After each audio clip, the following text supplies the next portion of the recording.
Praise the lord, హల్లెలూయా. దేవుని సన్నిధికి వచ్చేవాడు ఆయన ఉన్నాడు, ఆయన వెతుకు వారికి ఫలము దయచేవాడని ఆయన వెంబడించాలి. మనము దేవుని దగ్గరికి వచ్చినప్పుడు ఆయన ఉన్నాడు అన్నట్టుగా ఆయనను వెతకాలి. విశ్వాసం లేకుండా దేవునికి ఇష్టలై ఉండట అసాధ్యం. అంటే దేవుడు ఉన్నాడన్న నమ్మకం ఉంటే ఆయన ఖచ్చితంగా ఫలం దయచేస్తాడని నమ్మితే ఆయన కొరకు ఎదురు చూడాలి. బైబిల్లో నా జనులు జ్ఞానము లేక నశించిపోవచ్చున్నారని ప్రభు అనేక మార్లు చెప్పి ఉన్నాడు. నేను అనేక సార్లు ఈ లోకంలో ఉన్న వాటికి ఇచ్చినంత ప్రాముఖ్యత ప్రభువుకి ఇవ్వము కాబట్టి దేవుని వలన కలిగే లాభాలు కూడా మనకు కనబడవు. We don't see. నిజంగా చెప్పాలంటే మనం కష్టాల్లో ఉన్నా, శ్రమల్లో, ఇబ్బందుల్లో ఉన్నా మనం ఆశీర్వదించబడిన వారు, ఖచ్చితంగా ఆశీర్వదించబడిన వారు.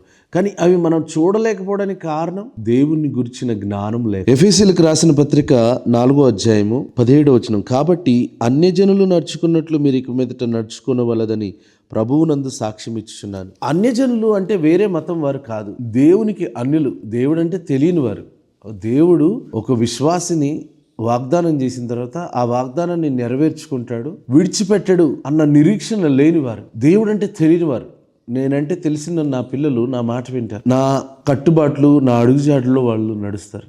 అలాగే మనం కూడా అన్యజనుల వల్లే మన మనసుకు తోచిన వ్యర్థత అంతా పాటించకూడదు. దేవుడు ఏది చెప్పాడు దాన్నే పాటించాలి. ఎప్పుడైతే అలా నడుచుకుంటామో దేవుని చేత ఆశీర్వదించబడతాం. బలహీనతను బట్టి అబ్రహాము దేవుని యొక్క వాగ్దానాన్ని సందేహించలేదు. తన బలహీనత ఉంది నిజమే, తను ఇంకా పిల్లల్ని కనలేడు, కానీ దేవుని వాగ్దానాన్ని సందేహించలేడు. దేవుని వాగ్దానం బట్టి తిరిగి బలం పొందుకున్నాడు. ఆయన ఎలా అయినా నెరవేరు, ఆయన విడిచిపెట్టేవాడు కాదు అని ఎదురు చూశాడు. దేవుడు విశ్వాసులకు తండ్రిగా అబ్రహామును మార్చాడు. ఈరోజు కూడా పరిస్థితులను బట్టి దేవుణ్ణి అనుమానించకుండా అన్ని జనుల వలె కాకుండా దేవుని సొత్తైన జనులుగా నడుచుకుని